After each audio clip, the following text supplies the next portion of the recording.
Olá, sejam bem-vindos a mais um episódio do Dá o Papo, Professor, um espaço para a gente falar de educação de verdade.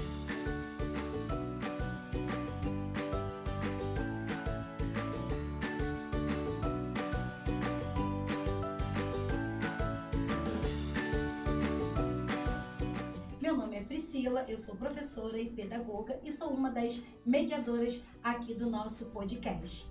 Hoje nós vamos falar sobre política na educação. Afinal, educar também é um ato político, as nossas decisões, o currículo, o acesso ao currículo, tudo isso, a valorização dos profissionais, tudo isso passa por políticas. E esse papo aí, né, eu tenho uma alegria enorme. Eu, Adriana, Jéssica, todo o nosso podcast tem uma alegria enorme de receber uma pessoa muito politizada, né? E que você, assim, vai contribuir muito com essa temática de política na educação. Eu sou a Adriana, também sou professora da educação infantil, sou pedagoga e estou aqui junto com a Priscila e a Jéssica à frente desse projeto Dá o Papo Professor. E hoje, como a Priscila falou, né, a nossa convidada, ela é uma convidada muito especial porque vai trazer uma discussão no âmbito da educação dentro da política, que muitas vezes a gente corre, né, Priscila? Sim, o professor, os profissionais de educação, eles tendem a correr, né, do tema política, mas a gente precisa entender que essa pauta é urgente. Inclusive tem muito professor que fala assim, não, educação e política não pode se misturar. Só que educação é política. Exato. Porque todas as decisões políticas impactam diretamente aonde? Na educação. Na educação, dentro da sala de aula. Exatamente. Então, educação também é política.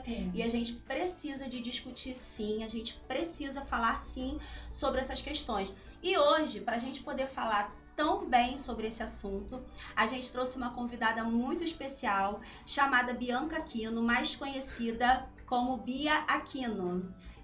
Fala um pouquinho de você. Quem é a Bia Aquino? Gente, primeiramente eu gostaria de agradecer, né, pelo convite. Quero dizer que é uma honra estar aqui diante de duas princesas, porque eu estava vendo vocês falarem e eu fiquei assim tão feliz, porque às vezes falar de política no Brasil é algo tão surreal para algumas pessoas, e ver professores falando de política me faz acreditar que ainda tem salvação. Então, assim, até porque a gente vê, né, em grupos de WhatsApp, por exemplo, as pessoas falam assim, política eu não quero falar. E tem que ser exatamente o oposto. Então, sim, ver professores, formadores de opinião, falando sobre política é extremamente urgente e necessário. Então, assim, eu estou me sentindo muito honrada de estar aqui. A pessoa especial aqui não sou eu, né? São vocês, as pessoas. Porque ter a ideia de trazer a política para o campo da discussão é urgente e necessário, até por tudo que a gente vem vivendo. Exatamente. Então, Bia, posso chamar de Bia? Claro! Então, Bia, a gente quer começar te dando esse mimo de um dos nossos colaboradores, pessoas que acreditam muito na educação, né? E aí, ele sempre manda um carinho para os nossos convidados, tá? É seu. Muito obrigada.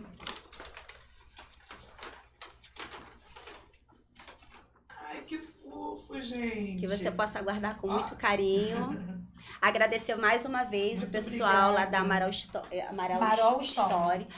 Agradecer esse carinho, esse cuidado que eles têm dado pra gente e que, assim, trabalho excelente. Quem quiser também procurar. Sim, lá nas nossas redes sociais, a gente sempre tá colocando o contato deles, né? Isso aí.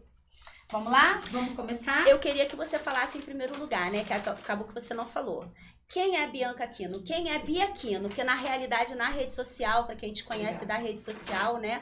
Dos grupos de WhatsApp, você se apresenta como Bia Aquino. Quem é a Bia Aquino?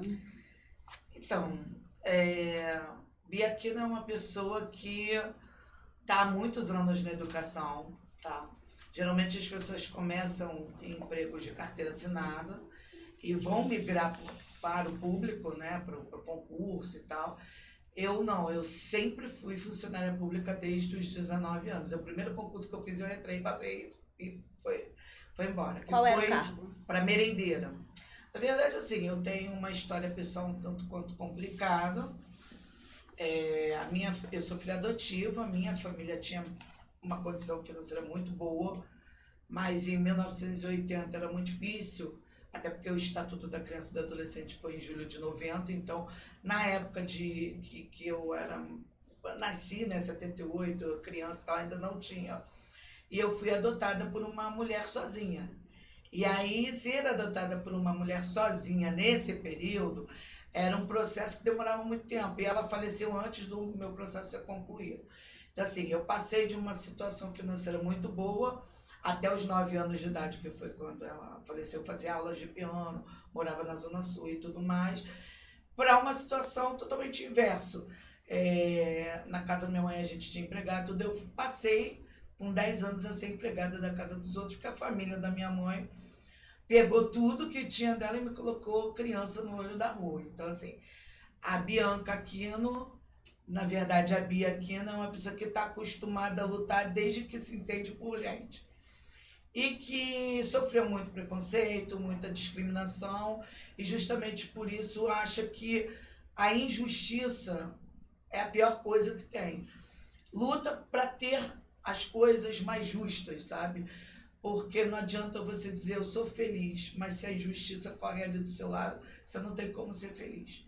Porque a felicidade, ela não pode ser algo só para você, ela tem que... Você não vive numa ilha, né? Você vive em sociedade. Então, eu comecei esse movimento de luta por conta da injustiça. Então, a Bia Aquino, na verdade, a Bianca Silva Passos, né? Porque o Aquino é do meu marido, ela é essa pessoa que ela vem há muitos anos na batalha, que se tornou muito novinha funcionária pública, porque a família toda, eu casei cedo, a família toda, o meu marido era, e faz concurso, o primeiro concurso eu fiz, eu entrei, passei e tal, e dali eu fui estudando, criando filho, e foi fazendo outros concursos. Eu sempre gostei muito de ler, até porque a minha mãe, ela não me criou com televisão, não gosta de televisão até hoje. Ela me criou com o hábito da leitura, então todo dia para dormir, por exemplo, ela lia um livro, conforme eu fui sendo alfabetizada eu leio muito até hoje. Então eu sou essa pessoa que sofreu muitas questões de discriminação, de preconceito e tal, mas que optou por não chorar, optou por seguir lutando, porque eu acredito que enquanto há vida há esperança, sabe? Sim.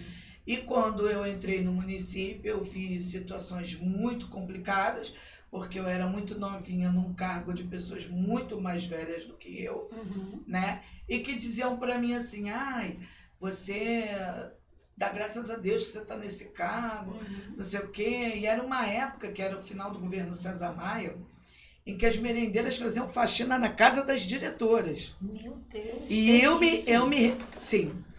me recusava, porque a história da educação no município, eu dei aula para concurso disso e tal, ela vem de uma questão muito enraizada de contrato. Então, o que aconteceu? A minha sogra entrou assim, a tia do meu marido entrou assim. Essa coisa do concurso público, ela é mais, como é que eu vou dizer, mais atual para a gente. Mas antigamente as pessoas ficavam lá com o político, trabalhavam, eles arrumavam um jeito, e foi assim que a minha sogra entrou. Só que quando já chegou na minha época, era concurso mesmo, né? Porque os anos se passaram, e aí, na verdade, todo aquele pessoal que entrou porque trabalhava para algum político, trabalhou na casa da diretora, sendo diarista, entendeu? Então, se tinha essa cultura de que aquele funcionário, ele não era da escola. Entende? A cultura era meio que essa. Então a pessoa tinha o medo, né, diferente de uma pessoa que tem concurso, de não ir ajudar a diretora, por exemplo, na casa dela. Então, o que ela fazia? Ela dava conta das coisas na escola e dava conta das coisas da casa da diretora, por exemplo. E eu já entrei concursada falando, isso está errado, botando meio que o pé na porta, né? E aí é aquela coisa que quando você... Eu costumo dizer que informação é poder, e eu sempre li muito, então quando você luta pelos seus direitos, você é mal visto. As pessoas falam assim, encrenqueira, é barraqueira. Exatamente. Mas não é, você quer o seu direito. Só que no Brasil a gente tem toda uma história escravista, Sim. que faz com que as pessoas naturalmente não tenham direitos, né? E acaba romantizando Exato. situações, né, de descaso, de desvalorização, Exato. até por conta também de uma condição muito grande de contratos, seja em qualquer município. A gente sabe que essa quantidade de contratos acabam virando, normalizando situações em que tá bom, fica quieto, não vamos falar sobre isso. Exato. E aí eu era uma pessoa muito novinha no meio de um monte de gente muito mais velha do que eu, você vê, até por ser quase minha avó. E eu pensava, ainda não é esse aqui o meu lugar. Eu gostava, por incrível que parecia, assim, era novinha, mas eu gostava da cozinha. Só que o que não dava era que eu era totalmente diferente dali, do pensamento das pessoas. E aí os meus filhos foram crescendo, eu fui estudando, passei para o estado, eu fui do estado, agente educadora, inspetor de alunos do estado, passei para professora, fui coordenadora de turno, passei para Caxias, eu fiz concurso, eu entrei para Caxias na primeira matrícula de 40 horas, que nem tem mais, foi na época do Alexandre Cardoso, eu tenho pós-informática, né, educativa eu fiz, e aí nessa mesma época abriu, na verdade, mesma época mais ou menos, eu entrei e abri o concurso do Rio e estava numa situação de vai pagar, não vai pagar, e o meu marido ficava buzinando no meu ouvido assim, se é para sofrer, sofre perto de casa, né? E aí eu fiz concurso para o Rio sem vontade nenhuma, porque eu sempre achei a prefeitura do Rio chata, burocrática, problemática, eu sempre achei isso, mas eu falei, vou fazer para perto de casa. Eu amava trabalhar em Caxias. Eu trabalhava no Pilar, cidade dos meninos. Uhum. Em Caxias, você trabalhava com informática. Eu era a única docente 40 horas da escola. Mas ele chegou a chamar para esse concurso? Ele chegou a chamar, né? Porque houve muita burocracia nessa época do cargo. Sim. E aí eu dava aula para todas as turmas, porque só tinha eu. Dava aula para educação de jovens e adultos, 9º ano. Enfim, eu dava aula para tudo.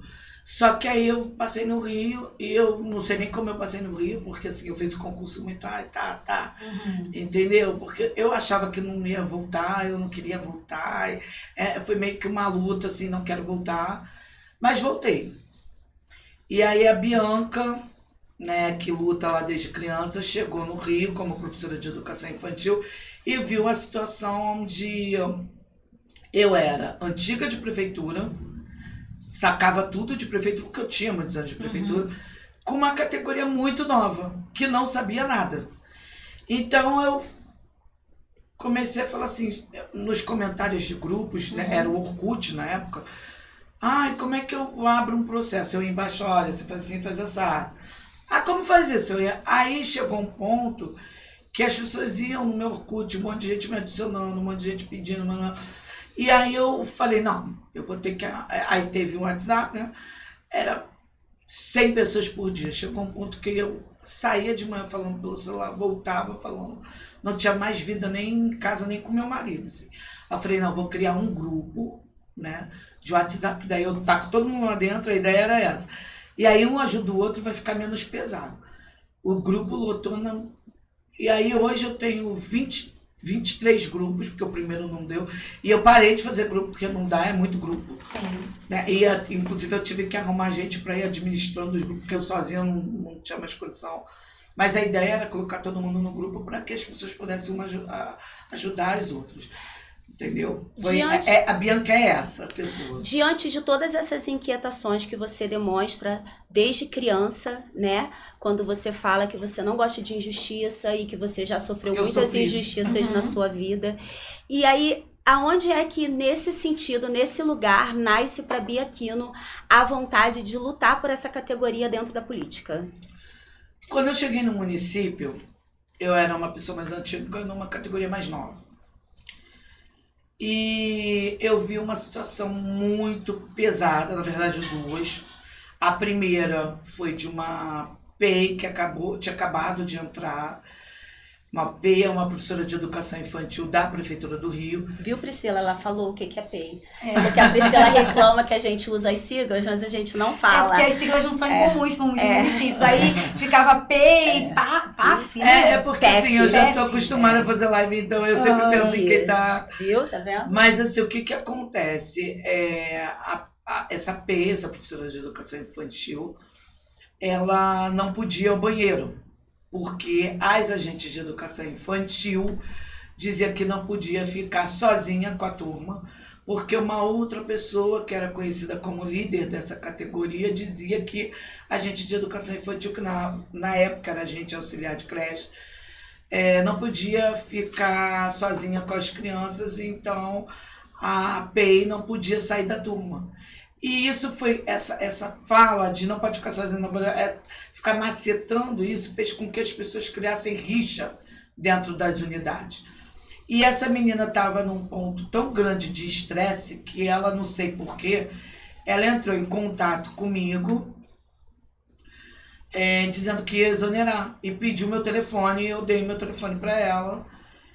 E ela chorava, assim, chorava, só que o que me compadeceu, claro que o choro, mas a situação em que ela se encontrava. E aí eu falei, não, você não vai exonerar não, vai não. Falei, amanhã você me encontra em tal lugar. Eu saí do meu trabalho, né? Peguei ela pela mão, fui lá pro centro da cidade. Não sabia onde era a SME, fiquei perguntando, achamos o corredor, cheguei no gabinete e falei, eu quero ser recebida. Tem hora não, mas também se eu não for, não vou sair daqui hoje e amanhã eu tô aqui de novo, eu vou estar todo dia até me receber. Aí no gabinete de quem, no caso? Da SME, na época era César Benjamin. Uhum. Secretário de Educação. E aí, na verdade, a gente não foi recebido, só que eu mandei, na verdade, o que acontece? Eu até esqueci de uma coisa, um pouco antes, quando o Crivella estava para assumir, ele anunciou o nome de César Benjamin, e eu tinha mandado para ele uma mensagem pelo, acho que já era Facebook, mandei, dizendo assim, olha, eu gostaria de levar as pautas da categoria, não sei o que, e ele não tinha respondido aí. Quando eu estive lá com essa menina e tal, ele me respondeu.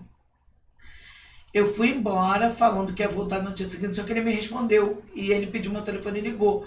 E aí eu comentei tudo, falei, e ele no fim trocou a pessoa de lugar, porque a menina estava prestes a exonerar. Uhum. E foi aí que, assim, foi esse caso em especial.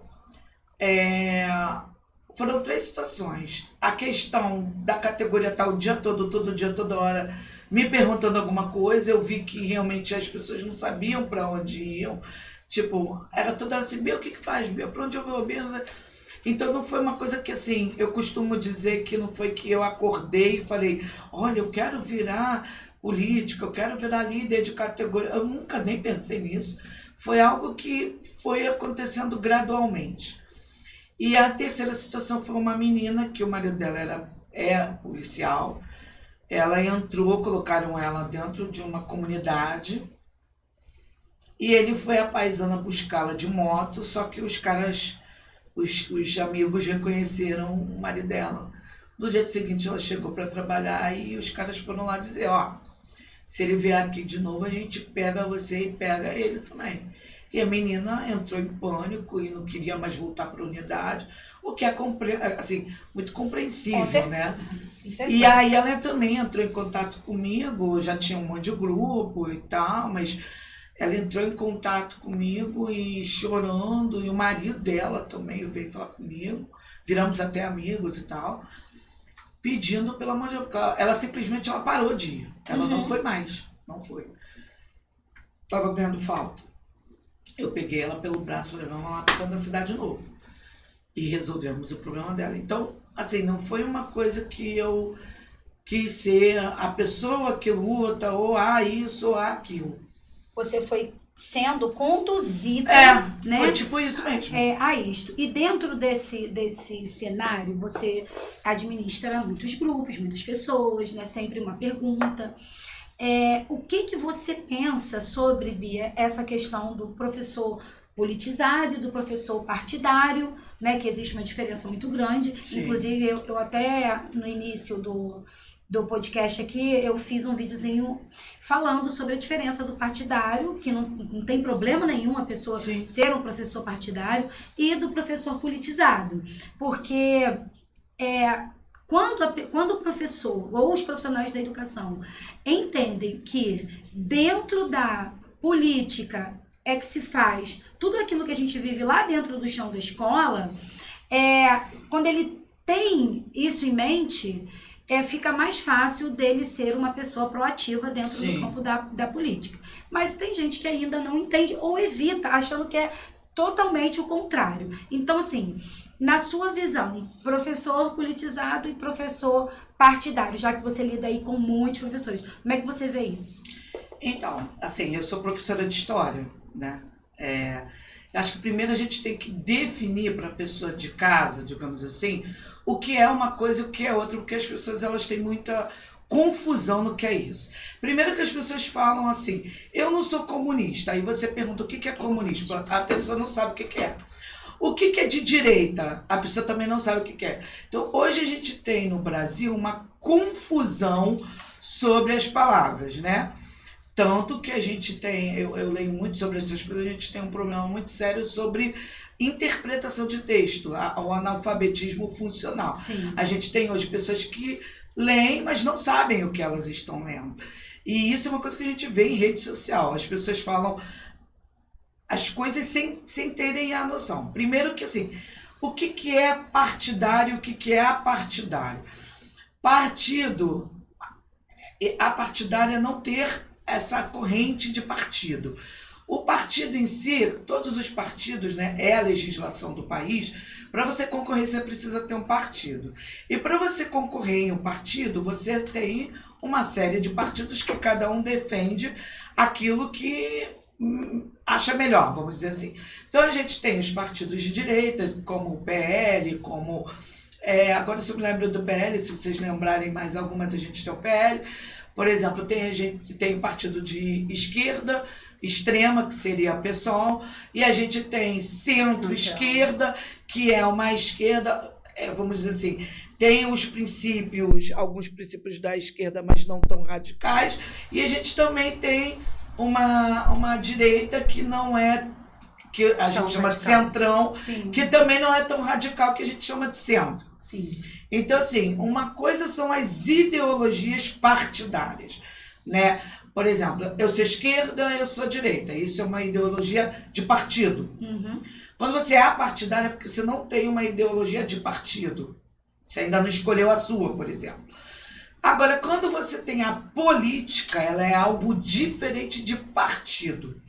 Então, a política é tudo que envolve a gente. Eu lembro que eu tive uma aula na faculdade de um professor que ele pegou uma nota que ainda a gente via aquela nota verdinha, né?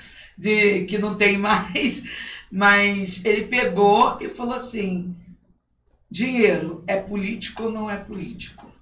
E as pessoas, não, dinheiro a gente usa, não sei. Ele falou, é político.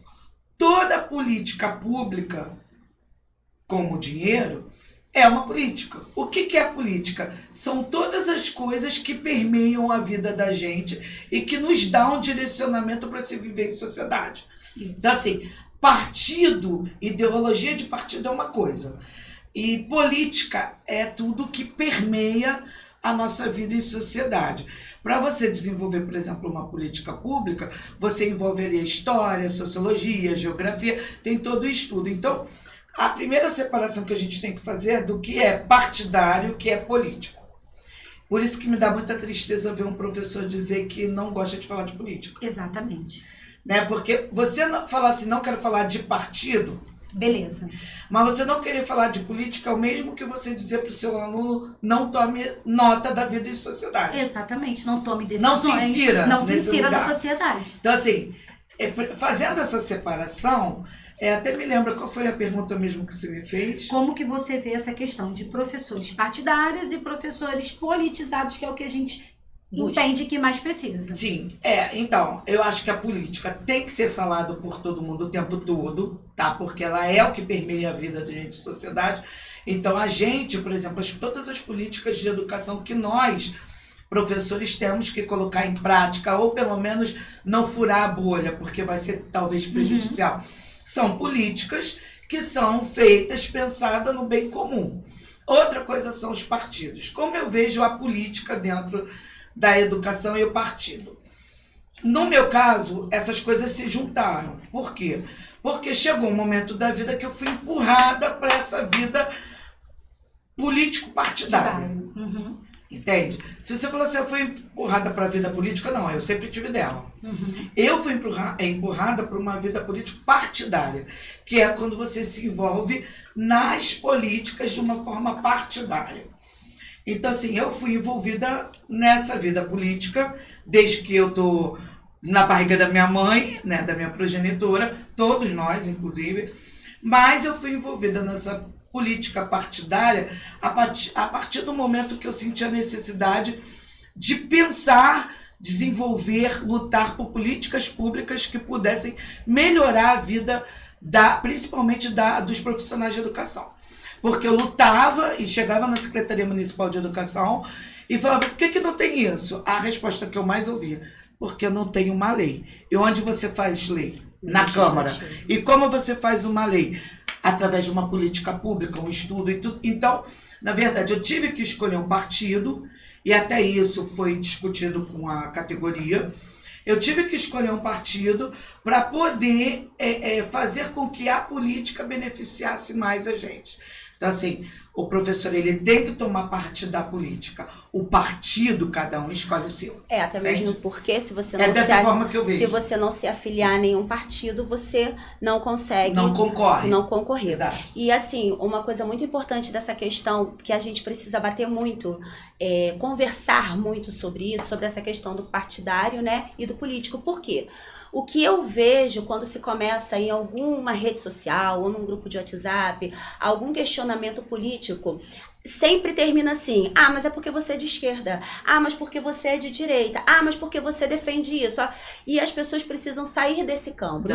Nós professores, vamos colocar assim, nós educadores, nós do campo da educação, que somos seres pensantes e inteligentes, que levamos os outros a pensar também, eu acho que nós precisamos sair dessa bolha. Sim. E eu acho que nós perdemos muita representatividade porque nós ainda estamos comprando discursos vazios e reproduzindo esse discurso na sociedade de política partidária. Sim. E o que nós precisamos defender e o que é o Dar o Papo Professor está aqui para isso. Nós não temos ideologia partidária, nós não defendemos nem partido A nem partido B, mas nós defendemos o quê? A discussão política dentro do campo da educação, porque nós entendemos a importância de termos representantes dentro do campo da política. Por quê? Porque todas as decisões que são tidas no legislativo, elas afetam diretamente o chão da escola. Sem sombra de dúvida. E quem é que sofre essas consequências? Somos nós, são os nossos alunos, são os profissionais que estão a serviço da educação de uma forma geral. E aí, dentro dessa perspectiva, quando você fala assim, eu quero ser representatividade de uma categoria dentro da Câmara, eu quero estar fazendo essa política, trazendo essa política para dentro da educação de fato. Quais são as propostas que a Bia pensa para a educação? Qual é o ideal de ter alguém representando ali? O que você levaria da educação para essa Câmara e traria dessa Câmara para essa educação? Primeiramente, qualidade de vida. Eu acho que, assim, primeiramente, eu nunca quis ser representante de nada. O mais engraçado é isso. Sim. Não é uma coisa que, assim, as pessoas acordam um belo dia e falam, eu quero ser vereadora, eu quero ser política. Nunca me passou pela cabeça. Simplesmente eu cheguei na educação, né? Na verdade, eu saí de merendeira, fui para o estado, voltei como professora, na verdade fui para Caxias e voltei como professora. O que eu vi foi um cenário muito desolador.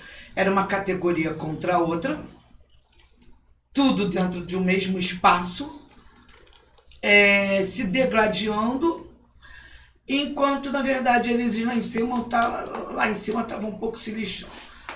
Então, assim, na verdade, existia uma categoria que tinha uma determinada liderança e os PEIs não tinham. Os professores de educação infantil não tinham.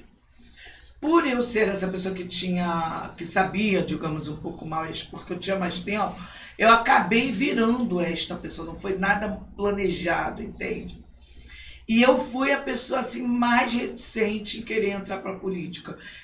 Todo mundo, não, a gente precisa... Não. Porque como é que surge essa ideia de representatividade? A gente ia... Eu acho que assim, as coisas, as claras, elas são para todos. Então, toda reunião que eu conseguia marcar, eu levava um monte de gente, entendeu?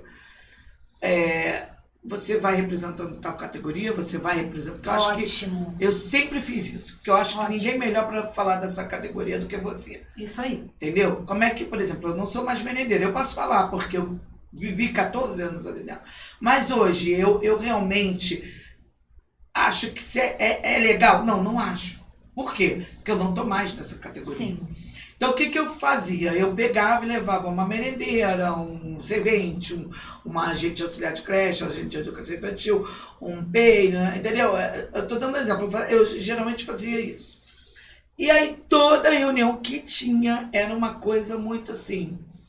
Por que não tem isso? Ah, porque não tem projeto de lei. Mas por que não tem aquilo? Ah, porque não tem projeto de lei. Ah, mas por que não tem aquilo outro? Ah, porque não tem projeto de lei. E aí eu comecei a procurar um vereador para ajudar. E eu fui enganada, né? Em 2018, ajudei uma pessoa que ela veio como federal dizendo que ia lutar pela classe, que ia fazer o que acontecer. E ela ficou como suplente, aí a Flor de Lis foi presa e a pessoa conseguiu pegar a cadeira. E ela disse que ia ajudar, sendo que quando virou, né, acabou tudo, falei, e agora você vai ajudar a minha classe? Pô, sinto muito, mas eu não sou dessa classe.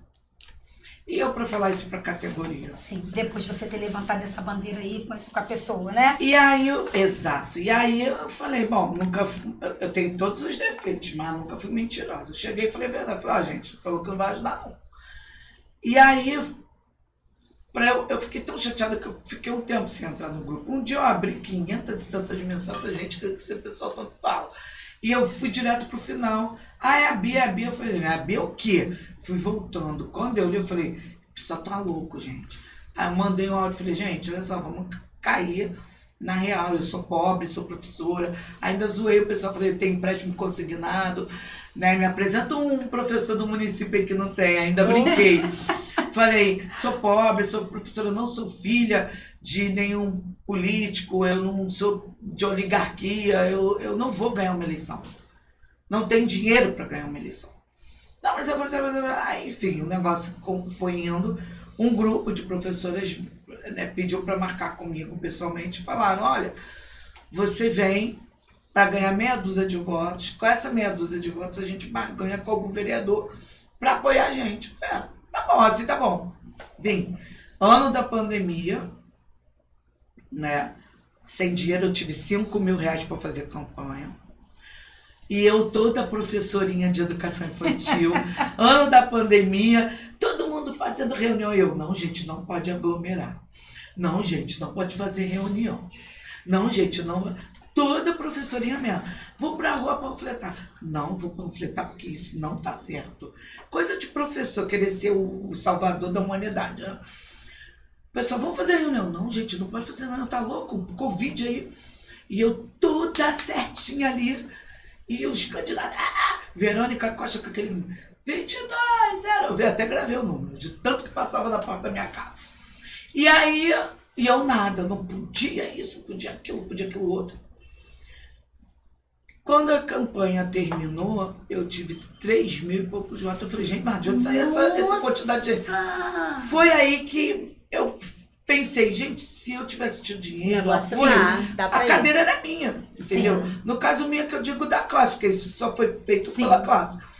E o cara que entrou, porque o que aconteceu? Né? Teve gente que virou secretário, e o suplente, que entrou na minha frente, teve 4 mil e poucos votos. Mas ele é o dono do jornal O Povo e botou 200 mil numa campanha. Uma diferença absurda de quando a gente vai comparar o financeiro e o que a pessoa faz. Não. A política partidária para a mulher no Brasil é surreal. Primeiro porque bota 30% para as mulheres, mas pega 30% para dividir para um monte. Já dá 5 mil para cada uma.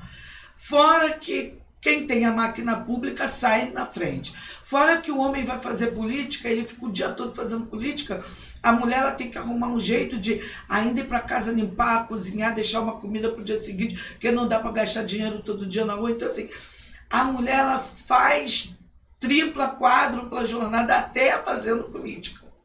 Entende? Então, assim, isso foi uma coisa que eu vi muito de perto, assim, o quanto a balança não equilibra, sabe?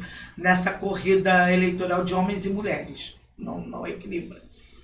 E aí, quando eu vi essa votação, eu falei, é possível, acho que é possível a gente ter uma representatividade da educação. E eu me animei com isso. E o tempo passou. Eu tive um grandíssimo problema, porque é a questão da inexperiência mesmo e tal. Eu passei por perseguição, tá? Chegou um ponto que não tinha mais Mas como perseguição ficar em que aspecto? É aquele negócio quando você vai pra fora. Uma coisa é você estar no seu mundo, outra coisa é quando você sai dessa bolha. E você fala o que não é pra falar, você é perseguido. Então, assim, uma coisa é você querer passar pra toda uma população que tá tudo maravilhoso. Outra coisa é ter alguém o tempo todo assim, cadê o planejamento? Cadê não sei o quê? Exatamente. Porque, na verdade, quando eu voltei pro município, não tinha planejamento. O planejamento começou por uma ação que eu fiz do processo administrativo. Nem mesmo o sindicato, ele conseguiu um aqui, outro ali, mas nem mesmo, que eu respeito muito o sindicato, mas nem mesmo o sindicato conseguiu. Acontece que eu consegui, o planejamento não foi, foi o prefeito tal que botou, não. O que acontece é que já desde a época anterior, eu sentei, eu sempre gostei muito de ler, e descobri no estatuto que as prefeituras elas são obrigadas todas a dar uma resposta oficial quando você abre o processo administrativo. Porque qual era o grande entrave? As pessoas queriam colocar na justiça para o planejamento não tirado ser pago em pecúnia. Eu já tinha levado o projeto, só que a PGM não aprovou, alegando que um direito não pode ser transformado em dinheiro. E aí eu falei, não, então já que o professor não tira, paga isso como Exatamente. se fosse uma BR. A PGM embargou porque diz que está vendendo o direito. E aí ficou nessa situação. E aí o pessoal queria botar na justiça, mas não sabia como. E eu fiquei martelando isso na cabeça muito tempo. Um dia, todo mundo dormindo na minha casa, eu peguei o estatuto e falei, hoje eu vou ler. Blá, blá, blá.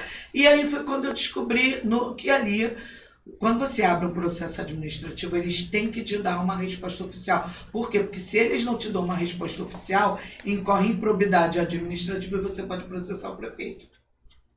Isso é no Rio, Magé, São João, isso é a legislação. E aí foi quando eu desenvolvi um texto em cima da legislação do planejamento. Fiz um texto que está até na minha página até hoje. Até hoje tem gente que pergunta o texto. E botei nos grupos e falei, gente, abra um processo administrativo, porque eles vão ter que dar uma resposta. O pessoal estava abrindo sem saber o que aconteceu, eu já sabia. Mas eu não queria falar porque eu tinha medo que a prefeitura se ligasse. Sim, sim. Então eu falei, abram. Para quê? Para garantir o planejamento. Eu sabia que não ia garantir assim. Só que, curiosamente falando, muita gente começou a ficar com medo. As próprias direções começaram a dar um jeito. E aí começou o jogo de empurra-empurra. A prefeitura, né, no caso o órgão central, a SME, dizia que a direção ela ganhava o dinheiro para gerir o espaço, que ela tinha que dar o jeito. Aí as direções tentavam dar o jeito. Só que você dá o jeito para uma pessoa é uma coisa. Isso. Mas dar o jeito para várias pessoas não tinha como. E aí jogava para a SME. E ficava nisso, um jogando para o outro. Algumas conseguiram se organizar, muitas compartilharam comigo, e aí outras diretoras vieram me falar, olha, eu fiz assim, aí eu passava para quem vinha. Sim. E isso foi aumentando. Muita gente que não tinha, que a rede tinha 99,999% sem planejamento. O planejamento começou a acontecer a partir daí. E abre um parênteses, Bia. Sempre o hábito da SME transferir para o diretor questões que ela não consegue resolver. A gente precisa falar sobre isso. A gente fala muito sobre professor, mas a gente também entende que em alguns momentos a SME é bem covarde com o diretor. Então, e aí, nesse jogo, concordo com tudo que você está falando. Nesse jogo de empurra, a minha ideia nunca foi isso. Que bom que começou a resolver em várias unidades. Mas a minha ideia principal sempre foi, no processo, na legislação, diz o seguinte, que se a gestão, por exemplo, se negar a te dar a ciência do processo, você pede uma coisa chamada certidão de inteiro teor. E isso é um documento oficial que você pode dar entrada na justiça para pedir dinheiro. Por quê? Porque eu tinha marcado no Ministério Público e eu conversei com o promotor Murilo. E eu falei, muita gente faz hora extra em casa, porque ele disse, não pode transformar uma lei em dinheiro, em pecúnia. Aí foi quando eu rebati, eu falei, mas não pode transformar, aí o cara faz hora extra em casa. Aí ele falou, mas aí você pode cobrar isso na justiça. Foi quando a ideia explodiu na minha cabeça. Eu falei, então eu tenho que dar um jeito de provar que esse cara não está tirando planejamento e ele está fazendo esse trabalho em casa. Então não vamos cobrar pecúnia, vamos cobrar hora extra. E aí eu precisava de uma prova, porque para entrar na justiça tem que ter uma prova. E aí, quando começou esse negócio da certidão de inteiro teor, foi um boom, pá. E o pessoal pedindo como pede. Eu já tinha visto tudo no silencioso antes, já fui blá, blá, blá. E aí foi uma explosão, a ponto de mexer com a SME, porque aí o pessoal abriu o olho que ia dar problema, porque imagina 10 mil professores pedindo a mesma coisa. Dinheiro. Né? A gente tem que entender que as prefeituras elas se mexem quando elas perdem dinheiro. E aí uma coisa é um professor entrar e pedir uma hora extra, outra coisa são 10 15 pedindo hora extra e com direito garantido.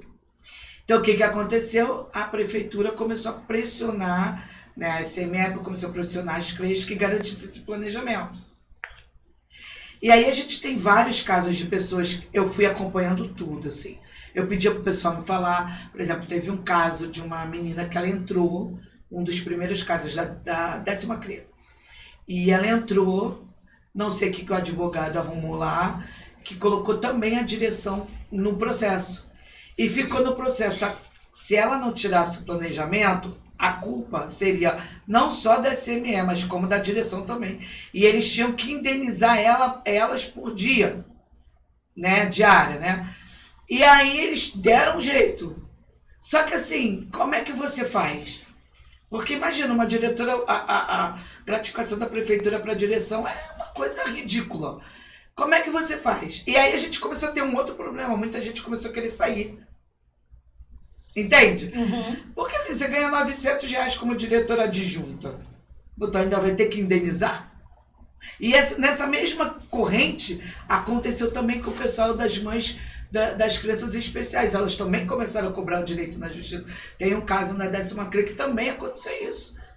Então, a gente começou a ver um movimento tomar uma forma muito grande. E é claro que, né, o filho feio não tem pai, mas um filho bonito, porque começou a dar resultado. Todo mundo, foi o sindicato, foi eu, sua mãe, todo mundo, mas ninguém... Ai, desculpa, ninguém falou sobre o texto da Bia. Ninguém sentou de madrugada para ficar estudando, entendeu? Mas assim, eu sempre disse, a gente tá fazendo certo, beleza. Que bom, entendeu? E a coisa foi por aí. Entendeu? Nessa sua fala você falou, né, da questão do planejamento, que eu acompanhei como professora do município, acompanhei esse processo de perto. E sei que nasceu de você, né, porque eu te sigo, te acompanho nos grupos, na rede social, e que realmente abriu muitas portas. Você falou da qualidade de vida, mas fala mais das pautas que você defende para a educação. Qualidade de vida em primeiro lugar. Qualidade de vida, que você já falou. Porque eu, quando voltei para a prefeitura, eu descobri que estava hipertensa. Então, assim, me deram uma turma de pré-escola no andar de cima. Eu tomava remédio, comecei a tomar diurético, o banheiro era embaixo. Você estava, no caso você falou né? Estava com uma turma de 4 anos sozinha. Como eu ia ao banheiro? Aí eu cheguei ao ponto de ver que assim, era o cúmulo do absurdo você ter claro que não é uma situação, né, mas quase análoga à escravidão. O que eu quero dizer com isso? você não pode ir ao banheiro quando você tem vontade, você é colocado numa situação vexatória. Eu não podia comer, porque as crianças, ou eu tinha que levar todo mundo comigo, como é que faz? Como é que você faz com 20 e tantas crianças? Tia, você não come. Chegou um ponto de eu quase urinar, porque eu tinha que ficar assim na porta, ficar com eles um pouquinho. Até o dia que uma diretora fez uma reunião no refeitório e disse, para as agentes de auxiliar de creche, agente de educação infantil, quem ficar, não sei o que, para as PEIs. E assim, minha questão nunca foi com a gente, né? Elas não têm nada a ver com isso. Mas eu achei um absurdo fazer uma reunião para pedir se alguém podia ficar para eu ir ao banheiro. Isso para mim é uma situação análoga à escravidão de fato. Sim. Entendeu? Você não pode comer, ou seja, você não pode atender suas necessidades básicas, que é comer, ir ao banheiro, beber água. Então eu comecei a ver que estava errado, que faltava qualidade de vida para os professores de educação infantil, quando eu realmente assumi o movimento de luta.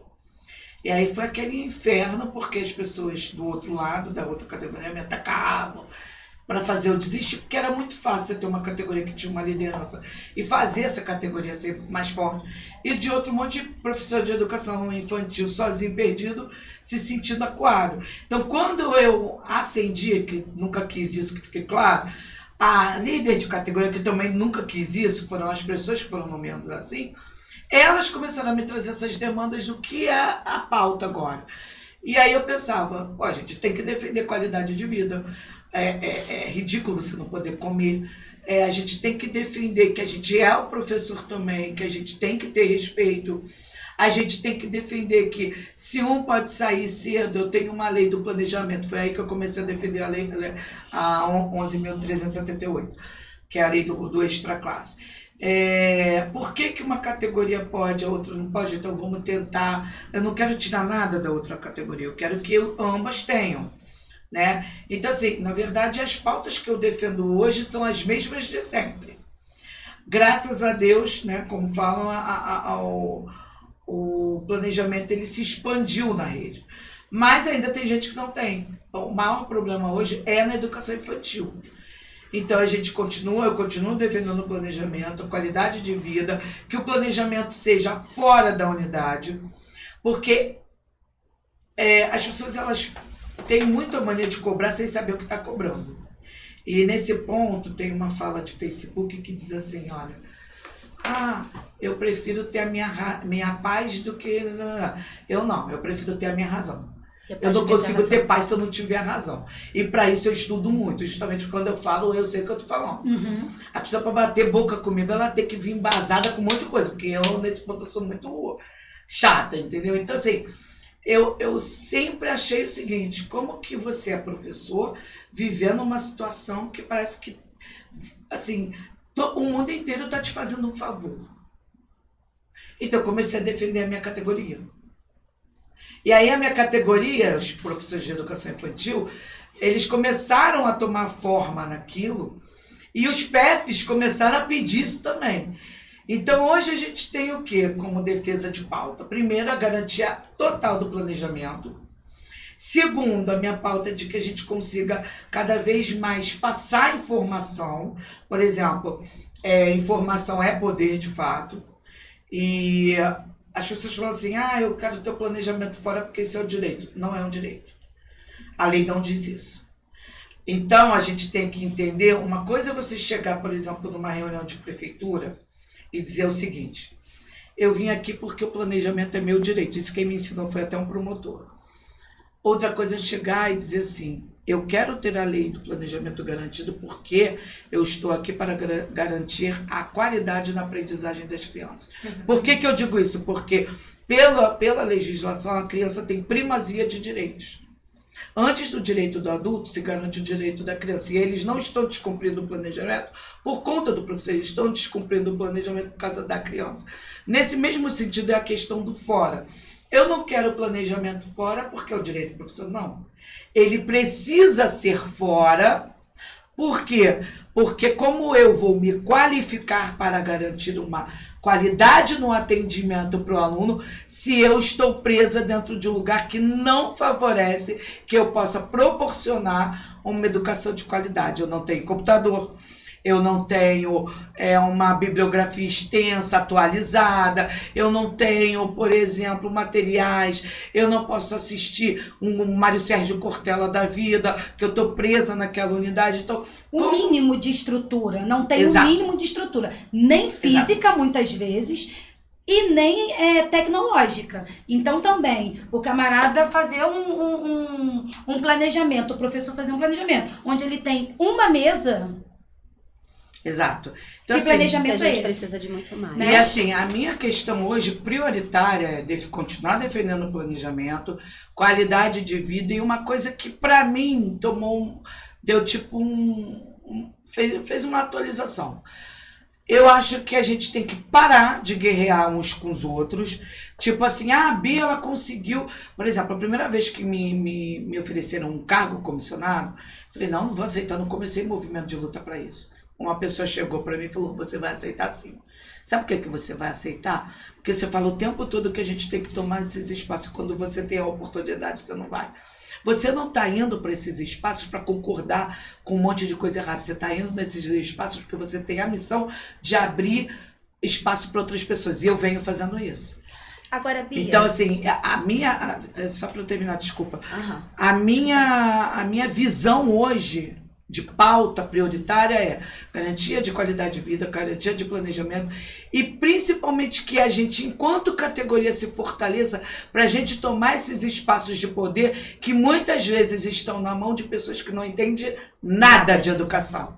Então eu estou indo para lá, mas eu quero carregar você, quero carregar a menina, a outra.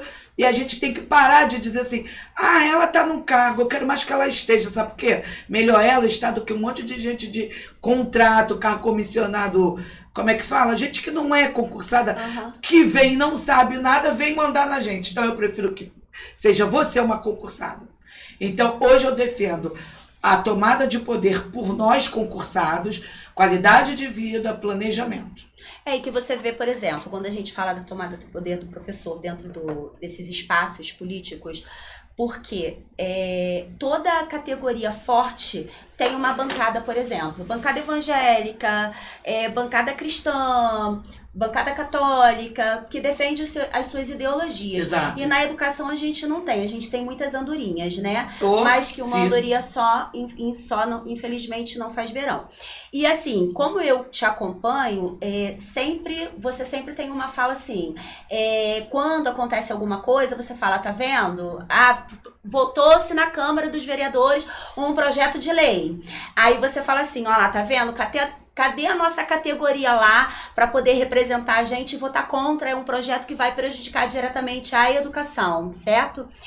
Aí eu te pergunto assim, que aí é um questionamento que eu acredito que seja um questionamento de muitos e é um posicionamento que você tem que trazer pra gente, é o seguinte, ano passado a gente passou por uma votação muito maldosa dentro da Câmara dos Vereadores, que foi apelidada como pacote da maldade, né, que retirou alguns direitos dos servidores e mudou contagem de horário de planejamento, a categoria entrou em greve por conta desse pacote da maldade, inclusive a gente escutou várias sandices mesmo em relação ao planejamento, que o professor podia tirar o horário de planejamento dele até na praia, né, corrigir prova na praia, que isso tudo deixou a educação muito chateada, que a gente disse que a gente ganhava para trabalhar 40 horas, mas que a gente trabalhava de fato 12 horas a menos por conta do horário, ou 16 horas a menos por conta do horário do planejamento, que a gente sabe que o planejamento não é isso, né? Sim.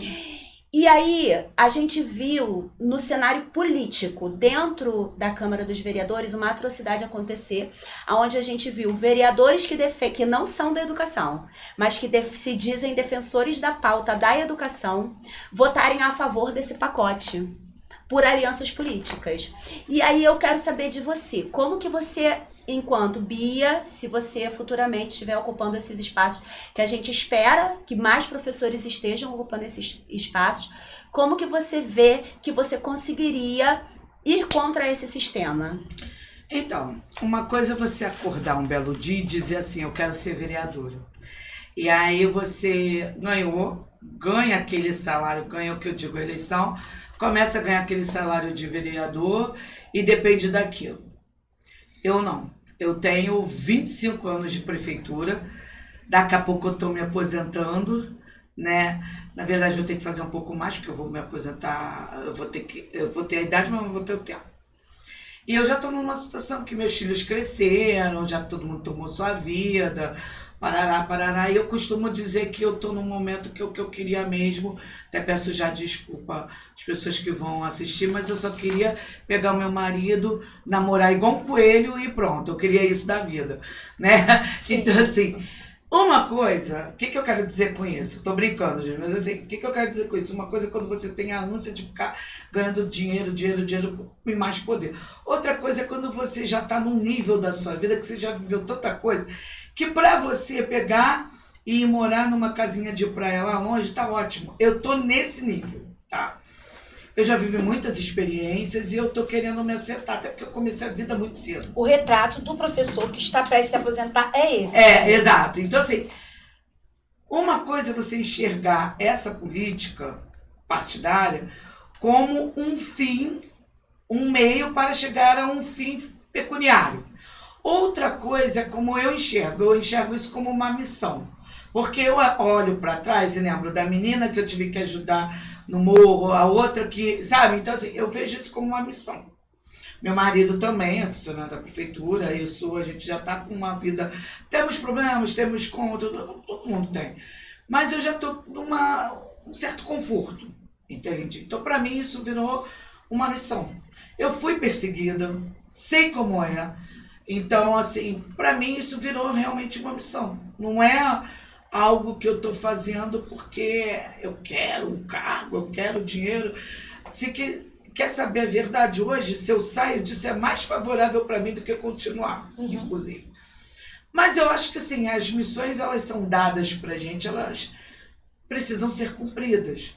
Nem que seja para eu saber, eu prefiro viver do que ficar assim, pô, como teria sido? Então, assim, sabe? É tipo como quando você arruma um namorado, é o amor da sua vida, aí termina o namoro, aí você termina, aí você, como teria sido? Eu não gosto dessa ideia de pensar em como poderia ter sido. E justamente por isso eu gosto de viver tudo até o último. Se deu certo, amém, se não deu, página virada e beleza. Então, assim, é uma missão. E eu sou muito cobrada pelas pessoas que me apoiam.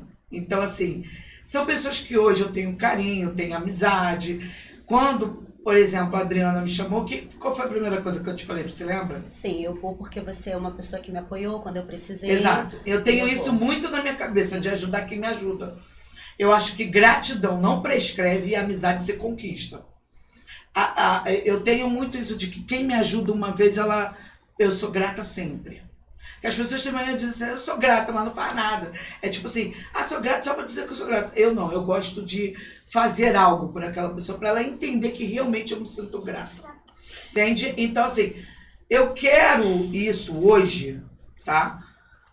Na verdade, querer a política a política partidária não é nem o que eu quero ainda, tá? Mas, assim, vamos dizer que hoje eu queira isso mais pelas pessoas que estão comigo e que acreditam nisso do que por mim mesma. Entende? É mais por isso. Dentro dessa ótica, então, já que você está falando de gente, de apoio, onde você acha que o professor, né, e eu estou falando não do Rio, não, eu estou falando coletivo, professor coletivo mesmo, no coletivo, onde nós falhamos politicamente? Excelente pergunta. Assim, para eu te falar onde a gente errou, vou voltar um pouco na história. O magistério, hoje, ele é formado de mais ou menos 70% a 75% de mulheres.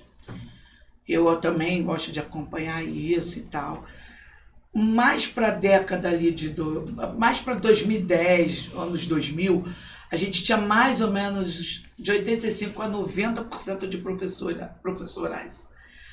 Historicamente, o magistério é uma classe feminina. Sim. A gente tem, não sei se vocês lembram, porque vocês são todas novinhas. Somos não. Eu sou não. Acho que eu sou a velhinha daqui. Mas tem uma minissérie chamada Anos Dourados, que eu acho que, se não me engano, é da década de 50, que ela mostra muito claramente que o militar se casava com a professorinha. Sim. Então, historicamente, a gente tem a educação como algo muito feminino. E aí, remetendo a isso que você me falou, a gente tem um problema. Primeiro, a gente tem que quebrar entre a gente essa noção de que os homens presentes que me desculpem, mas de defender um homem e atacar outra mulher. Nós fomos criadas assim. A mulher sempre a vagabunda, isso, aquilo. O homem pode sair com todo mundo. A mulher, se pegar 2 caras, ela já não presta, ela já é a vagabunda. Então, assim, historicamente falando, as mulheres, elas não foram criadas para se apoiarem. E aí você pega uma classe que é majoritariamente feminina e você percebe que onde envolve dinheiro já piora. Por quê? Porque muitas pessoas vão para a rede pública com mentalidade de escola particular. Eu vou passar perna na outra porque... Só que, gente, ninguém passa perna em ninguém porque é um concurso público e a diretora, ela está ali para gerir o espaço, mas ela não é a dona da sua vaga. Exatamente. E aí as pessoas vão para o município, não digo município do Rio, Magé, eu estou falando até estado, porque eu fui de estado, com mentalidade de escola particular. E onde eu acho que isso foi muito prejudicial, continua sendo, melhorou muito, tá? Para quando eu entrei até agora, eu acho que já melhorou muito.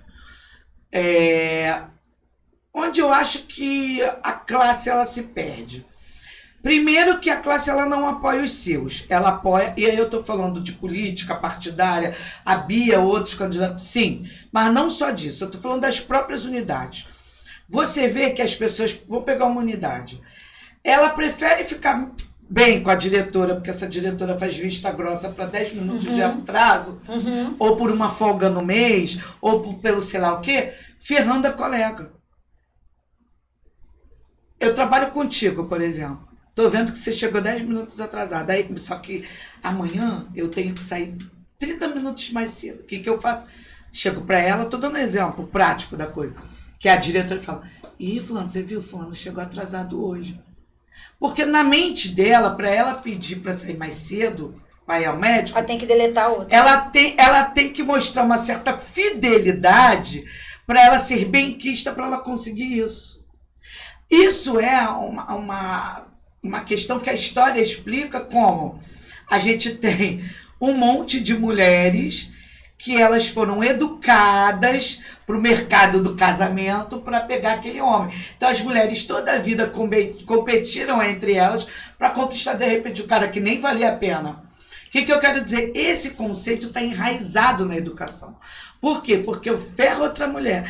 Você pode perceber que você pode trabalhar em uma unidade com os outros homens, mas geralmente não se fala dos homens. Não se fala do professor de educação física, não se fala... Mas uma mulher fala da outra. Pode até falar, esporadicamente, mas é mais fácil você ver uma colega ferrar a outra. Por quê? Porque a gente ainda tem muito enraizado essa coisa de mentalidade de competição feminina e de escola particular. E isso tem que acabar. E justamente quando a gente conseguir dentro das unidades as mulheres promoverem a união entre as mulheres, que isso aqui vai virar isso aqui e isso aqui levanta quem está aqui. E esse que está aqui tem que, obviamente, se comprometer a estar ali pela categoria. E é quando eu faço todo esse trabalho, que não é em vão, de falar, vocês estão vendo? Cadê o pessoal agora? Que é para ver isso, Paulo Freire explica que a gente não tem que educar só os alunos, a gente tem que educar os pais. E eu, nessa mentalidade, penso, eu não tenho que só me educar, eu tenho que educar os professores para quem eu estou lutando. Sim, sim. Para sair menos competição... Então, e mais representatividade. Então, essa questão de ficar assim, como a Adriana falou, que ela vem em live, cadê o pessoal? Para mim é uma questão de educação, porque realmente, cadê esse pessoal? Cadê o pessoal que tá reclamando, que tava falando? Cadê? Não tem ali. E a educação, ela vota por partido. Só que ela não entendeu que são novos tempos. Por exemplo, eu tenho a minha categoria aqui, né? Beleza, educação. Se essa categoria, eu vou me eleger por ela. Se essa categoria não vê o meu trabalho, é simples, ela vota em outro. Só que a educação ela não faz isso, ela fica toda a vida votando nos mesmos da esquerda e nos mesmos da direita. E a gente só vai piorando ao longo do tempo. Ela não dá chance para pessoas, por exemplo, sair da base. Não dá. Por quê? Aí uma vez uma pessoa me falou, a educação ela tem mania de dizer que ela quer te ver bem, mas não melhor do que ela. Esse é um conceito de competição feminina, que a gente tem que destruir, acabar com isso. A gente tem que falar, não, é minha amiga, vamos lá, eu tenho que ser sua amiga, ela tem... Porque a gente está vivendo o mesmo problema. Qual é o mesmo problema? Estou querendo botar um monte de contratado, estou querendo a gente estar sem reajuste, tem um monte de situação, então a gente tem que se unir, não enquanto somente mulheres, mas enquanto uma grande categoria. Enquanto não tiver um representante da categoria lá dentro, essas pautas vão ser sempre adiadas, porque não tem representatividade de ninguém. É porque assim, nisso que você está falando é uma coisa que eu falo sempre. Vem cá, como é que o cara vai chegar para você? Imagina assim, isso aqui é uma reunião política. O cara, ele nasceu rico, anda com chofer, com ar-condicionado, com tudo, não sei o quê, sempre andou de carro. Aí, vamos supor eu, cheguei aqui. Gente, eu tô aqui lutando pelo transporte público. Como ele pode falar de algo que ele não vive? Então, para mim, é essa a questão principal. Eu posso falar de educação porque eu vivo isso. Agora, como você vai votar em pessoas que não vivem, mas quer dar jeito naquilo que não viveu? Por exemplo, eu fui muito tempo professora de curso preparatório. Eu não consigo compreender como um aluno paga um curso de um professor que não tem uma matrícula pública. Se ele não consegue ele próprio passar, como é que ele vai dar aula? É verdade. Entende? Então, assim, eu sou muito observadora, assim, nessas questõezinhas. Para mim, um político, ele tem que estar comprometido com uma causa. Ele tem que estar comprometido. Claro, a gente vai deixar de ajudar outras coisas? Não. Você pode ajudar várias causas. Por exemplo, hoje eu tenho a questão da qualificação, Secretaria de Trabalho e Renda e tudo mais, mas eu continuo com a educação, porque qualificação, preparação para o trabalho é educação. Tudo perpassa pela educação. Exato, só que a minha luta continua sendo por valorização, entende? E não é só do magistério, é de todos os profissionais de educação, que eu não quero, sabe o que eu não quero mais? Valorizar, supervalorizar o magistério, e aí o cara vai trabalhar, tem uma guerra ali dentro, eu quero que... Porque assim, você pode ganhar o dinheiro que for, se você for trabalhar e estiver no inferno, o dinheiro vai te levar a um monte de doença, gastar com um monte de remédio. Então assim, por isso que eu falo sempre, eu quero valorização salarial, óbvio, mas eu não quero para minha classe só isso. Eu quero que a minha categoria tenha qualidade de vida. Ela entre no espaço super feliz e saia do espaço seja super respeitada, feliz. tenha uma boa estrutura. Sim. Eu quero ver professores bem de saúde, profissionais de educação. Eu não quero ver pessoas saindo assim, não aguento mais, tô 500 anos de licença psiquiátrica, não dá. Que é a narrativa que a gente mais tem ouvido. Entendeu? Deixa eu te falar uma coisa, ela não quer, mas ela vai falar. A Jéssica tá ali inquieta e ela vai te fazer uma pergunta.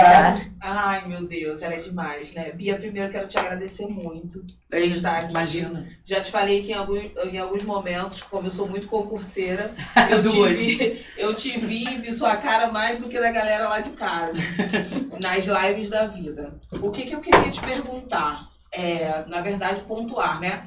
Você falou dessa questão da disputa dentro da dentro do ambiente escolar, né?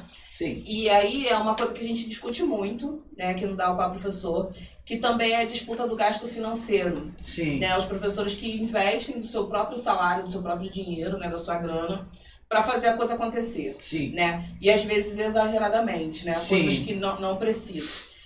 Nós tivemos até um levantamento de uma professora muito conhecida que fez um vídeo falando sobre essa questão do gasto. Inclusive, uma das falas dela foram bem fortes, assim, uma professora também que a gente admira muito, dizendo que se o professor é funcionário público e não quer gastar em prol do seu aluno, que ele pode pedir exoneração a qualquer momento. Ele não tá preparado. Meu Deus, essas coisas me dão assim. Isso, deu na gente. Depois também. eu te conto quem foi que falou que você conhece. E aí, eu queria que você falasse um pouco, como você entrou nessa questão da disputa, né? Eu queria que você entrasse um pouco nisso.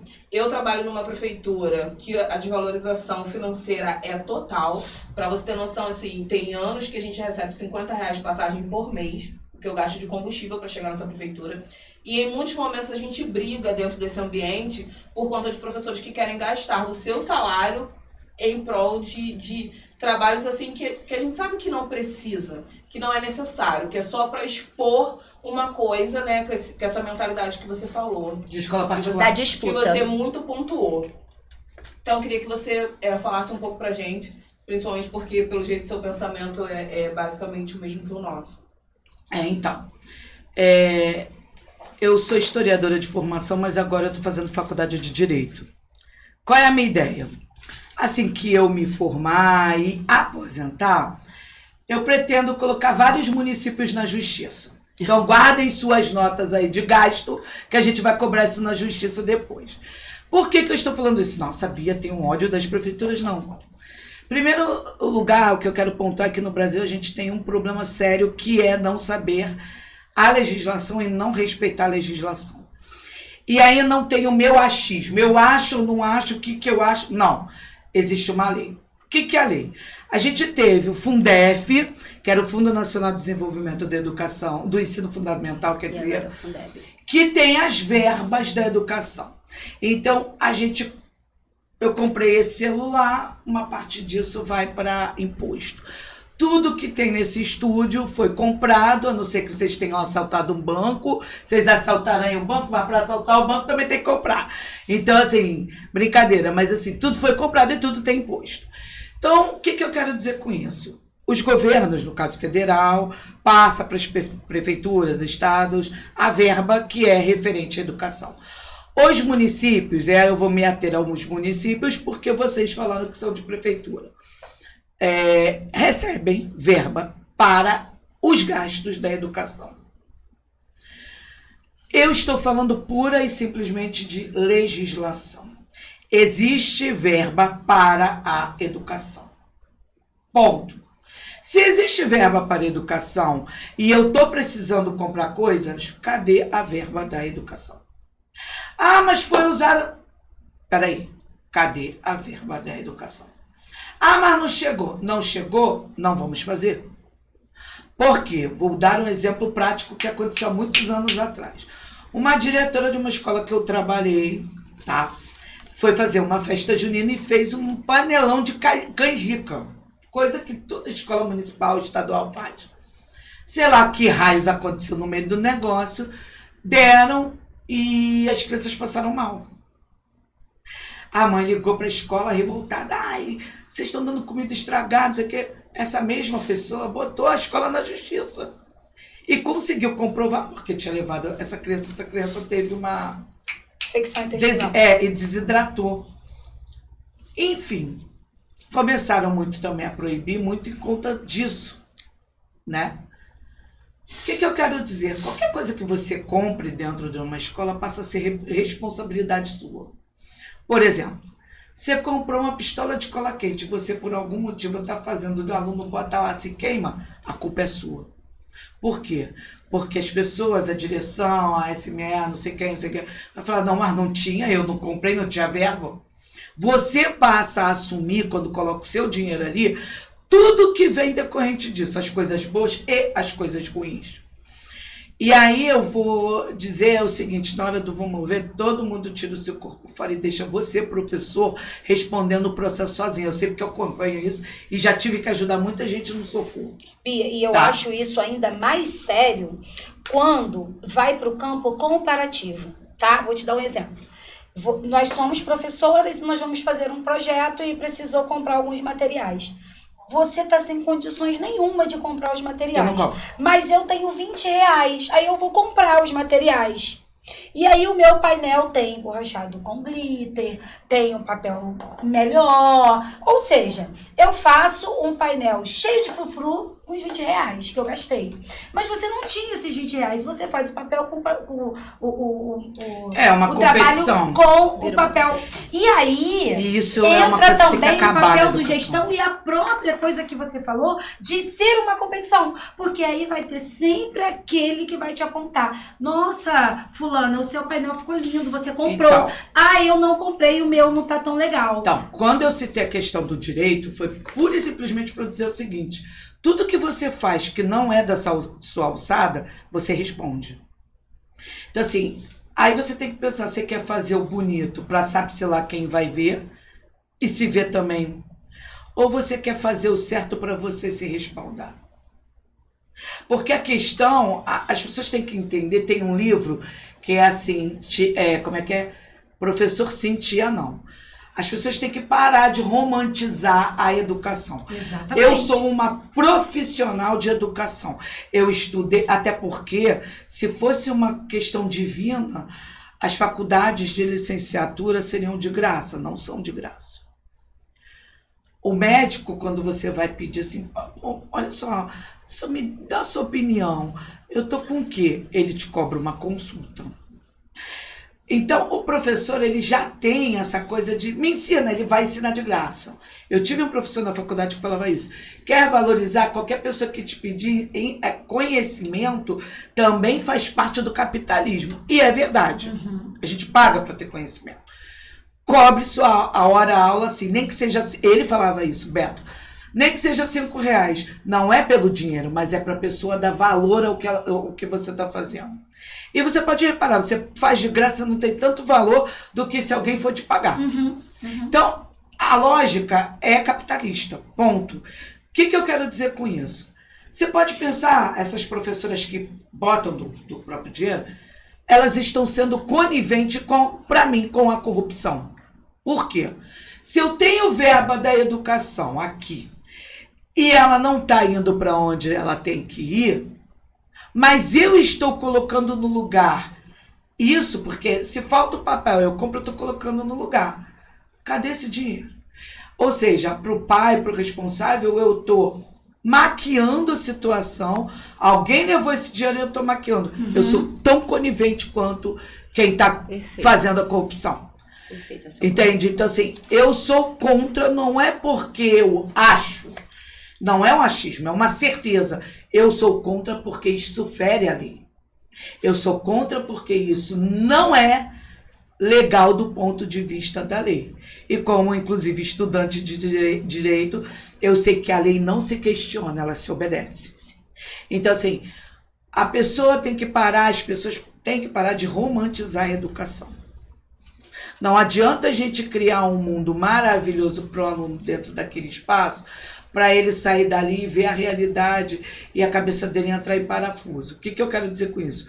Inclusive, vários autores da educação falam isso. A gente tem que dar uma aprendizagem significativa e próxima da realidade do aluno. Então, eu não tenho que romantizar a educação para educar. Eu tenho que colocar o aluno, inserir o aluno dentro da sociedade que ele vive com os recursos que ele tem proximidade. Não enfiar um monte de recurso que ele não vai ter depois. Então, eu acho que eu já respondi a Jéssica. Ótimo. Excelente. Bia, a gente está indo para o nosso encerramento, né? Passou rápido. Passa muito rápido, aquilo que eu falei para você, né? E a gente gostaria que você aproveitasse assim, esse espaço final para você poder deixar uma mensagem para as pessoas que acreditam em você, para as pessoas que ainda não te conhecem, né? Falando dessa questão da importância, por que você acredita que nós precisamos estar nesses espaços que criam leis, porque nós professores estamos sendo...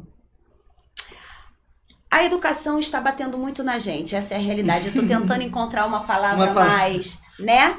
E aí a gente vê que no campo legislativo a gente está apanhando 3 vezes mais, né? Porque a cada dia a gente ouve falar que na calada da noite direitos foram retirados, né? Ou criou-se uma lei que a gente sabe que vai prejudicar muito a gente. Então, assim, eu gostaria que você deixasse essa mensagem final.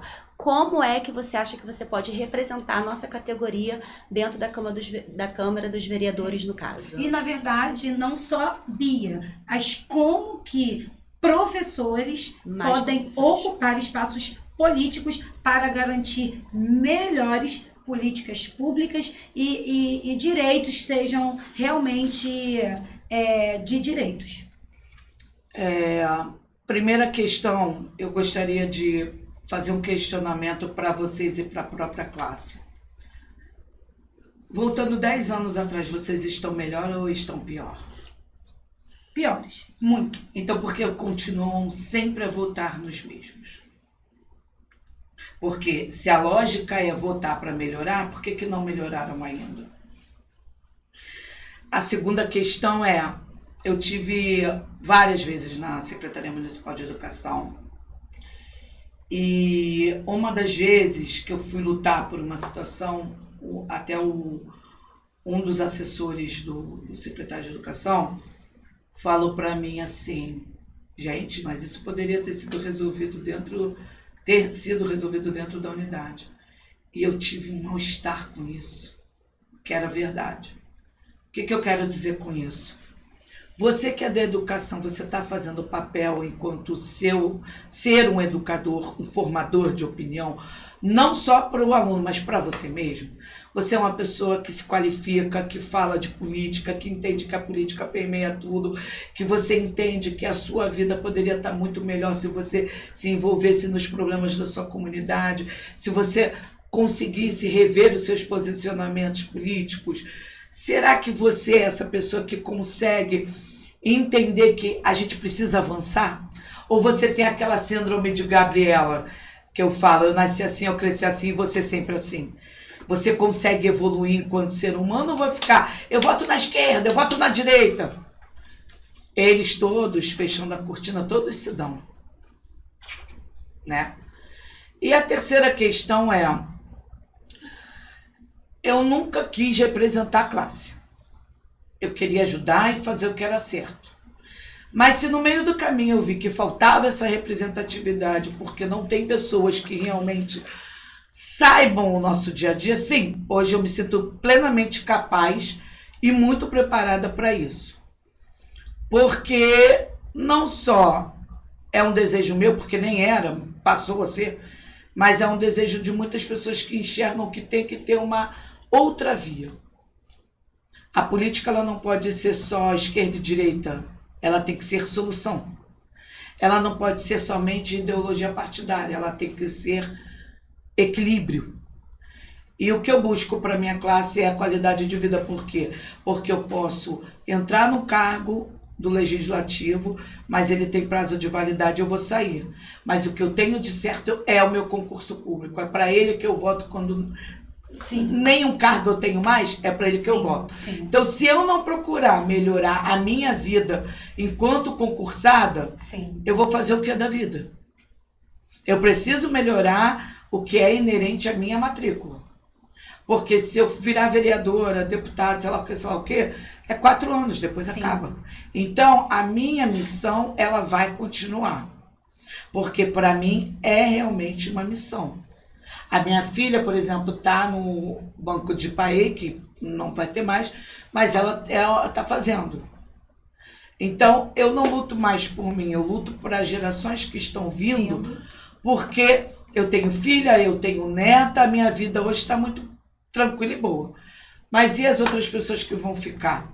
A gente tem que parar com esse individualismo e entender que a gente não vive numa ilha, a gente vive em sociedade e a gente precisa ter a visão do outro. Sabe? O que falta é a gente ter mais união, entender que ninguém deu a matrícula para ninguém, apostar mais nas pessoas da casa e propor solução e ajuda ao invés de embate e de querer o mal do outro. Bia, muito obrigada pela sua participação. Adriana, quer falar alguma coisa? Fala pra gente a sua rede social para que as pessoas possam te procurar lá, te seguir. Então, eu tenho o Facebook e tal, que tem bastante seguidor e tudo mais, mas eu tô migrando para o Instagram, né? Então, é Bia Aquino Oficial. Eu peço que vocês me sigam lá, até porque eu me afastei das redes sociais um pouco, eu tive alguns problemas de saúde, mas há um clamor muito grande de eu voltar a fazer as lives do servidor público. Ótimo. Então eu vou falar sobre a lei orgânica, os direitos, muita gente não sabe, direitos, deveres, como você faz, onde você vai. Então eu vou falar sobre a lei orgânica, o estatuto, alguns concursos, eu vou voltar a falar sobre concurso público, né? Até porque, eu não sei se vocês viram, mas tem uma lei, né, que antes o professor ele só podia ter a segunda matrícula combinando com técnico ou com outro professor. E agora foi aprovada a lei que a gente pode pegar qualquer outro cargo, né? E assim, para fechar mesmo, sigam as redes, Bia Aquino Oficial no Instagram. Eu quero também dizer a vocês que lugar de mulher é onde ela quiser, tá? A gente teve aí uma questão de um cara essa semana lá, falar que antes você só era uma professora. Gente, vamos dar resposta nas urnas. Daqui para frente, votem em mulheres. Tô pedindo para votar em mim, não tô fazendo campanha antecipada, eu tô falando de mulheres. Votem nas mulheres, apoiem as mulheres, principalmente o pessoal do magistério. Pessoal, secretária escolar, vamos votar nela também. Isso. A gente tem que ter gente que é chão da escola dentro desses espaços. E sim, eu não quero olhar e falar assim, a Adriana pegou um cargo, ela tá com o cargo. Não, eu quero que a Adriana pegue o cargo, que a Adriana... Isso que a gente não pode esquecer nunca. Entrou para um lugar, chama as outras. A gente tem que criar uma grande corrente onde uma leva de fato a outra e a gente toma esses espaços que estão sendo tomados por gente de fora. Nas prefeituras tem gente muito qualificada para esses espaços. Por que não dão para a gente? É verdade. Verdade.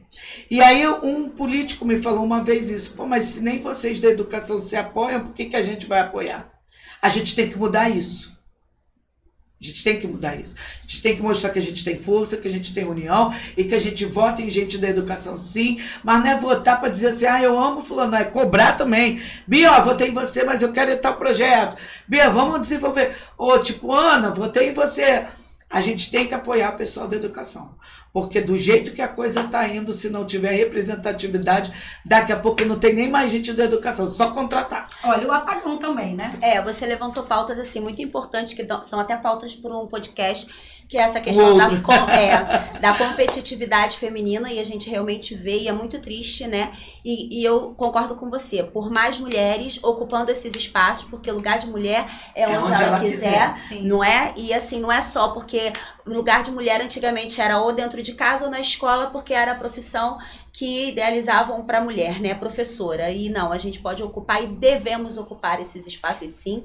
Fiquei muito triste com essa fala, a gente conversava, né, do senador, que falou, um senador falar, até ontem ela não era ninguém. Era só uma professora. Era só uma professora, não, ela era uma professora, a professora. É diminuir muito. As pessoas estão diminuindo muito a educação. Mas isso também tem um pouco de culpa das classes que não apoiam os seus. E a sociedade, infelizmente, está comprando esse discurso dos políticos, porque isso começou politicamente, né? Até como uma força de vontade de enfraquecer a classe, porque o que eles querem é enfraquecer realmente a classe de professores, e aí a população vem comprando esse discurso e colocando o professor cada vez mais num papel pequeno, quando nós somos grandes diante dessa sociedade, né? Porque nós somos formadores de valores, de opinião, nós somos educadores, e que nenhuma profissão, nada acontece se não tiver um educador disposto a ensinar dentro de uma sala de aula. Exato. E ano que vem, a gente está caminhando agora para o final do ano.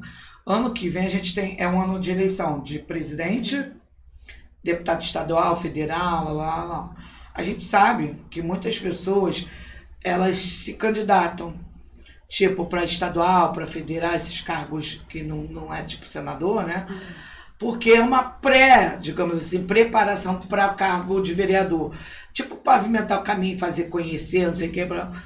Votem em mulheres. Votem em pessoas que tenham uma causa. Porque, assim, o que eu vejo muito, eu vejo os próprios professores falando, eu vi isso na eleição passada. Eu não voto no prefeito tal, mas estava trabalhando para a pessoa que o prefeito indicou por causa de R$100. Eu não voto não sei o quê, mas estava trabalhando para a aliança. Sim. E a questão é a seguinte, esses caras, eles têm as máquinas e muito dinheiro. Dá chance para gente nova.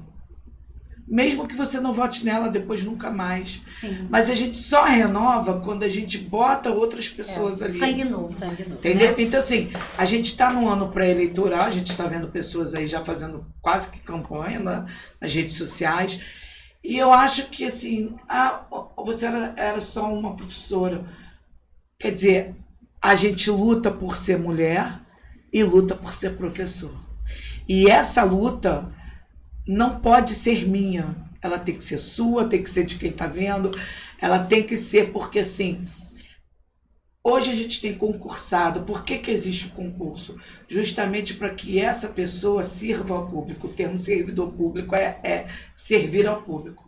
Se eu começo a colocar um monte de gente de contrato, o que acontece? É muita gente ligada a vereador, deputada, isso, né? O que vai acontecer? A coisa não Ninguém vai acontecer, vai estar preocupado com a qualidade da educação. Não, isso aí. Então, a gente tem a questão política, mas a gente não tem a questão de partido.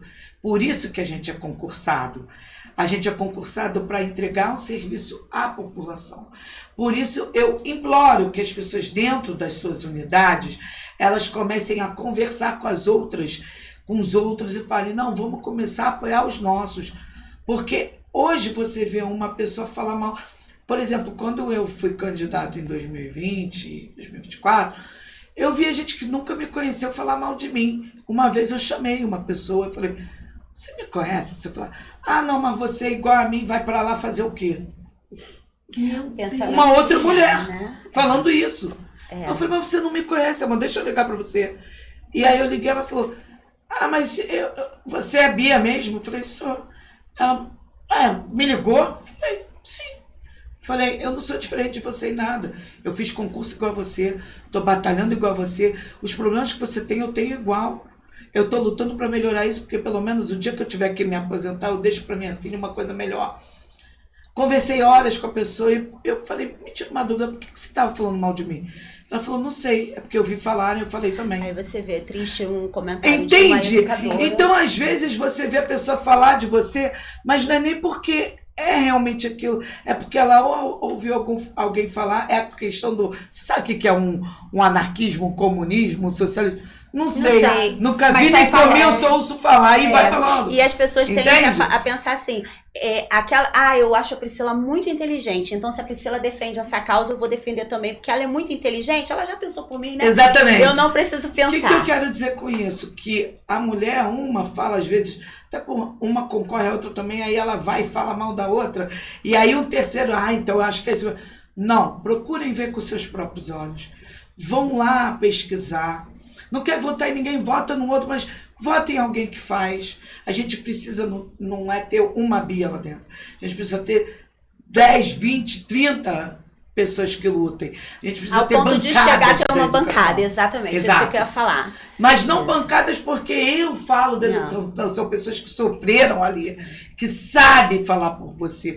Como é que eu vou falar de planejamento para você se eu não sei o que é um planejamento? Não sabe o que é um planejamento. Exatamente. E a importância, o que é melhor. Como eu vou a importância desse planejamento para o sucesso por da um professor de... um professor adjunto para ficar numa turma de pré-escola, por exemplo, se eu não sei que o cara tá sozinho, eu luto porque eu sei que eu fiquei sozinha. Então a gente precisa de gente que passou e passa pelos problemas para lutar. Eu não posso votar num cara que fala de transporte público se ele usa um carro com ar-condicionado. Ele não vai entender. Como é que eu falo do jovem? Hoje eu posso falar do jovem porque eu estou numa secretaria de trabalho em renda, que eu vejo a dificuldade dos jovens de arrumarem um primeiro emprego.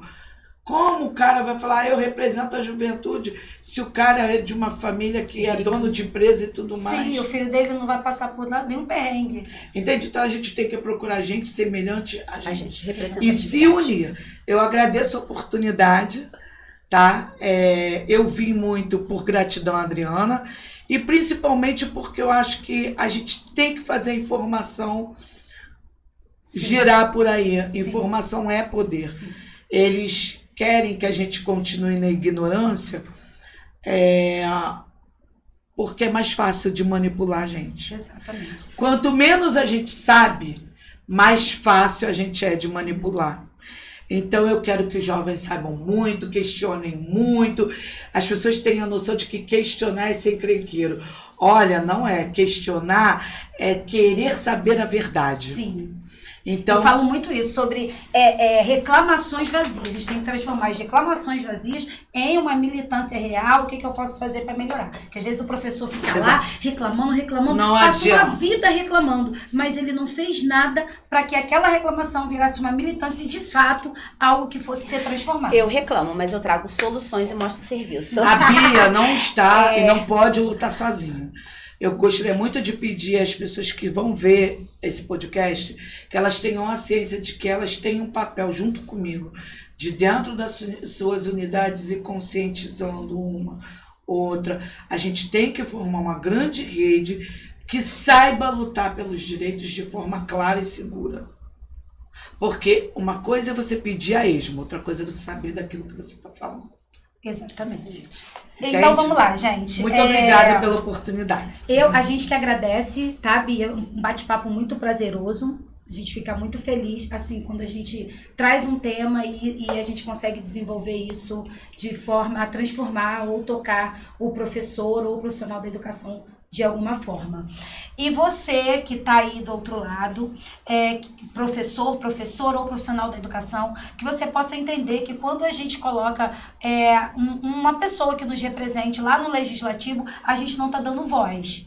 A gente está exatamente garantindo que políticas públicas e outras leis e ações sejam garantidas por pessoas que vivem, de fato, o chão da sala de aula e o chão da escola. Então, mais do que voz, a gente está falando de garantias de direito de quem realmente vive e luta. E você que está aí no grupo do WhatsApp, é seguidor da Bia no Facebook, a Bia vai deixar lá para você o link da nossa página. Aqui a gente fala de educação. A gente não fala de educação de município, a gente fala de educação nacional. O que a gente pode mudar no âmbito educacional? Porque se a gente não fizer isso urgentemente, a gente vai ser engolido, anulado, e aí provavelmente a gente não vai ver nem mais professor num curto prazo de tempo.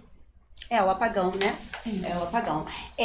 Vamos falar agora daquelas pessoas que apoiam, né, a educação, que são os nossos apoiadores culturais, os nossos patrocinadores. A gente quer agradecer a Ímpeto Proteção Veicular, Marol Stories, Hortifruti Local, vai, Adriana, PlanetNet, lá no Parque Caçula e Jardim Nazareno, Johnny do Gás, JB Autopeças, Adriana Ávila, vamos aí cuidar da saúde, Isabelle Graciotti, nutricionista clínica e esportiva, Mundo do Gesso, Doutor Carlos Magno, também saúde, qualidade de vida, MDNet, a sua internet em Piabetá, Parola Madeiras, vamos aí fazer um escritório, vamos fazer um armário aí, um estúdio de podcast. E o Dá o Papo Professor, pedir para vocês acompanharem, que ainda não seguem a gente, que possa seguir a gente lá na Rede Vizinha, no YouTube, no Instagram e no TikTok. E aqui no YouTube também, não assiste só não, segue o nosso canal, segue a gente, ativa o sininho para sempre que tiver novidade você ficar a par de tudo que está acontecendo, compartilha com os pares. E também, se você quiser entrar em contato com a gente, contar uma historinha especial, falar um pouquinho da sua vida, ou até mesmo saber mais do nosso projeto para poder estar aqui, junto com a gente, igual a Bia tá, entre em contato com a gente na nossa rede social, tá? É só mandar mensagenzinha lá pro nosso direct. Vai ser um prazer poder ouvir você, professor. Educar também é fazer política. Sim. Educar é transformar. Educar é transformar. Muito obrigada pela sua presença. Obrigada a todos. À disposição. Tchau, tchau. Até o próximo episódio.